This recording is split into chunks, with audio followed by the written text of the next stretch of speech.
नमस्कार दोस्तों, स्वागत है आपका हमारे YouTube चैनल पढ़ाई तक में।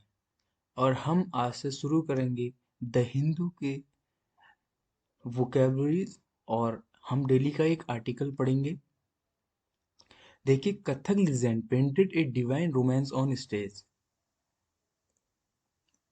हमारे कथक के बादशाह, हम बादशाह ही बोलेंगे, बिरजू महाराज जी एक शास्त्रीय कलाकार अदाकारा जो कि शास्त्रीय के साथ साथ गाने में, शास्त्रीय गान में और कथक में तो ये अपने आप में लीजेंड है। और साथ में इन्होंने कोरियोग्राफी की भी भूमिका निभाई है। और जैसे कि हम जानते हैं कि हमने बाजीराव मस्तानी देखी है और अनेक ऐसी पिक्चरें हैं जिनमें इन्होंने कोरियोग्राफी की है। तो Kathak legend painted a divine romance on stage. जो कथक लीजेंड हमारे बिरजू महाराज जी, वो दिव्यता के सौंदर्य के रूप में स्टेज में विराजमान है। पेंटेड डिवाइन, डिवाइन मीन्स दिव्यता। Maestro had given a rich legacy to world of dance. Maestro, maestro means संगीतकार। संगीतकार जो कि एक महान अदाकारा, महान कलाकार के रूप में जाना जाता है और जिसने पूरे भारत में ही नहीं पूरे विश्व में डांस की भूमिका निभाई है। A complete artist who lived music in its entirety, Kathak legend Pandit Birju Maharaj transcended to a heavenly stage on Monday, leaving behind a rich legacy. एक कंप्लीट आर्टिस्ट, एक पूर्ण आर्टिस्ट, अदाकारा, कलाकार जो कि केवल और केवल संगीत में ही रहा करता था। और कथक लीजेंड पंडित बिरजू महाराज, जो कि हमेशा हमेशा के लिए हमसे दूर या स्वर्ग को विराजमान हो गए हैं on Monday. Inspired by the rhythm of nature, जो कि पूर्णतः रिदम ऑफ नेचर, एक कोहर्ट या एक कैहोस्ट ऑफ नेचर, जो कि हमेशा किसी भी वास्तविकता के साथ रहने वाले प्राकृतिक सौंदर्य से परिपूर्ण। Every time he look the stage, जो कि हमेशा स्टेज के बारे में देखते, it seem the almighty was dancing through him. ये हमेशा और हमेशा एलमाइटी, हमेशा और हमेशा ये ओमनीपोटेंट, एलमाइटी मीन्स ओमनीपोटेंट, सर्वशक्तिमान, वह डांसिंग किसके लिए, डांसिंग के लिए, थ्रू हिम, अपने वो मतलब हमेशा दिखा देते कि सर्वशक्तिमान डांस के रूप में। Be the movement of ants, चींटियों के को जो भी मूवमेंट होता है, रिवर इन स्पीड, जो भी नदियों का उतार चढ़ाव या बाढ़ आना, ए बर्ड फीडिंग इट्स यंग, जब कोई अपना चल रही होती है हमारी, मान लें बर्ड्स फीडिंग करती है जब, और द अर्थ मोशन और इस एग्जिट, जब भी पृथ्वी का घूर्णन इसके अक्ष पर होता है। There was nothing that escape the Kathak maestro dancing eye. इनमें से कुछ भी ऐसा नहीं है जो कि हमने बिरजू महाराज के आंखों में, संगीतकार की आंखों में ना देखा हो। Pandit Birju Maharaj eloquent facial expression remain unmatched for the Padma Vibhushan. ये देखिए, पद्म विभूषण से भी सुसज्जित थे। Kathak was not limited to the trance and chakras. The stage was a canvas for the Maharaj ji as he was popularly called. ये हमेशा महाराज जी के रूप में पॉपुलरली कॉल्ड थे, मतलब इनकी पॉपुलरिटी या इनको हम महाराज जी के नाम से जानते थे। और वैसे इनका नाम ब्रिजमोहन नाथ शर्मा, जो कि लखनऊ घराने से थे। The stage was canvas for Maharaj ji, where he would etch painting of Krishna and Radha divine romance, जो कि इन्होंने पेंटिंग करी थी हमारे दिव्यता के सौंदर्य, हमारे कृष्ण भगवान लॉर्ड कृष्णा और राधा की रोमांस की, that would dissolve in space only replace by a new one, जो कि केवल और केवल किसी नए प्रकार से दिखा सकते थे। Blessed with the gift of communication, ये केवल केवल अदाकार या कलाकारी या शास्त्रीय नृत्य में ही नहीं, बल्कि blessed with a gift of gap, gift of gag, एक गुड आर्टिकुलर, एक गुड वर्बोस, जिसके पास एक अच्छा वक्ता, एक पोएटिक हार्ट, और किसी के साथ एक कवि के भी दिल से सुसज्जित थे। तो and it is for the finest aspect of life,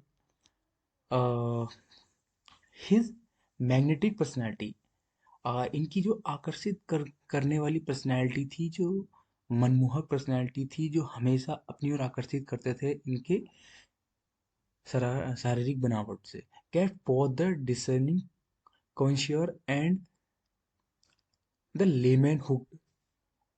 जो इनकी पर्सनैलिटी थी वो एक केवल लेमैन हुक्ड मीन्स एक साधारण व्यक्ति जो कि अपनी ओर आकर्षित करता हो, layman hooked, yet he wore kept both the discerning connoisseur and एक पारखी, एक परीक्षक, examiner, connoisseur means examiner, and layman hooked, yet he wore fame and honour lightly, जो कि ऑनरली मतलब एक ईमानदारी के रूप में लिया था। द के ऑफ इमेंस पॉपुलरिटी, ये केवल एक चाबी जो कि इनकी इमेंस पॉपुलरिटी, इमेंस मीन्स घुल जाना, popularity along with the public and his structure in art and culture fraternity.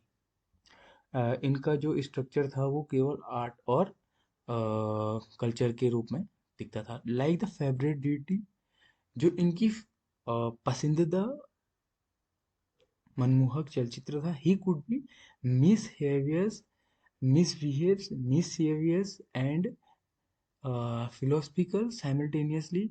Old timer fondly remember his eternal performance with Odissi legend, जो इनकी इनकी जो ओल्ड टाइमर के जो इनके याददाश्त थी, जो इनकी इनके परफॉर्मेंस थे विद इनके साथ कौन कौन था, ओडिसी लीजेंड, जो ओडिशा के लीजेंड थे, केल्लुचरण मोहपात्रा, और उसके साथ Maharaj ji could with become the playful Krishna and Kelu Babu would essay to coy Radha. तो इसके साथ महाराज जी और उसके साथ साथ कौन, ये जो कृष्णा, हमारे लॉर्ड कृष्णा जी थे, और केलू Babu would essay to coy Radha, जो राधा बना करते थे, ट्रेंड बाय हिज फादर। जो कि अब देखिए, जो हमारे बिरजू महाराज थे, जो बृजमोहन नाथ मिश्रा जी थे, लखनऊ राणे से आते थे, वो ट्रेंड किसके द्वारा किया गया, इस फादर, इनके फादर कौन, अच्छन महाराज, और इनके अंकल लच्छू महाराज, जो कि दोनों कथक में और शास्त्रीय नृत्य पे निर्भर थे। And the journey was Brijmohan Nath, जो बृजमोहन शर्मा, जो बृजमोहन नाथ शर्मा से बिरजू महाराज बनने की जो जर्नी थी, वो not easy but the relentlessly worked in refine and dance form the took it out of the narrow lenses of Aminabad to international proscenium his. ठीक है, इनकी जो जर्नी थी ब्रिज मोहन नाथ शर्मा से, ब्रिज मोहन नाथ शर्मा से बिरजू महाराज बनने की, वॉज नॉट इजी, जो इजी नहीं थी, बट ही रिलेंटली, फिर भी इन्होंने धीरे धीरे ग्रेजुअली एक हार्ड वर्क किया, और उसके बाद refine the dance from the took to out of the narrow lenses, और जो कि उसके बाद इन्होंने देखा कि अमीनाबाद, नेदरलैंड्स ऑफ अमीनाबाद से इंटरनेशनल, अमीनाबाद जगह जगह जहाँ यहाँ रहे, जहाँ इन्होंने अपना बचपन बिताया, उसके बाद वहाँ पर से इंटरनेशनल प्रोड्यूसर, एक अंतर्राष्ट्रीय प्रदर्शनी में ही फादर पास अवे, लेकिन उसके बाद अनफॉर्चुनेटली इनके फादर चल बसे व्हेन ही वाज जस्ट 13, जब ये केवल और केवल 13 साल के थे, और इन्होंने 7 साल से ये डांसिंग में अपना रुतबा दिखाने लगे थे, and he grew up under the watchful eyes of Hinkle. लेकिन उसके बाद ये इन्होंने अपना ग्रू अप किया बड़े और अपने अंकल के आंखों के सामने। He would often cycle to teach to Sangeet Bharati and perform for hours in private gathering since Delhi and yet to get it big performance spaces. उन्होंने चाहा कि वो उन्होंने संगीत को सीखना चाहा, और उसके बाद संगीत भारती के रूप में and perform for hours in private gathering, जो कि एक प्राइवेट गैदरिंग में इन्होंने परफॉर्म भी किया था। तो इन्होंने he would often cycle to teach to Sangeet Bharati, इन संगीत भारती सुनना था, एंड सिंस दिल्ली, जब भी दिल्ली गए उन्होंने यहाँ परफॉर्मेंस भी करी। ऑलवेज हम्बल, जो हमेशा एक सद्भावना के साथ रहने वाले, एक हमेशा एक प्लेजर माइंडेड, पॉजिटिव सोचने वाले, ऑलवेज पॉजिटिव सोचने वाले। He would say Kathak opponent exponent are actually kathakars, जो कि हमेशा कहते थे जो कथक सीखने वाले उनको कथकारस, स्टोरी टेलर, मतलब कि जो कथक बोलने वाले हैं या कथक सुनने वाले हैं या कथक झांसी डांस के रूप में करने वाले हैं। And that they should tell the tales of their times. He would find rhythm in most mundane of things and weave to into his expensive vocabularies। जो कि पूर्णतया ये चाहते थे कि जो इनका पूरा पूरा टाइम है वो स्पेंड करें हमेशा कथक के साथ। And he would find rhythm, जो हमेशा एक लय ढूंढने की कोशिश करा करते थे और सोचते थे और बहुत विचारते थे, जो कि एक्सपेंसिव, बहुत महंगी वोकेबलरीज के साथ साथ इन्होंने अपना जीवन व्यतीत किया था। तो आज के लिए हम इतना ही पढ़ेंगे, लेकिन आपसे गुजारिश करूँगा कि चैनल को लाइक करें, सब्सक्राइब करें और साथ साथ आप शेयर करें। और ऐसी लाइक के हमारे साथ बने रहें और ऐसी हमें मज़ेदार आर्टिकल जो कि हम डेली लेके आएंगे। धन्यवाद।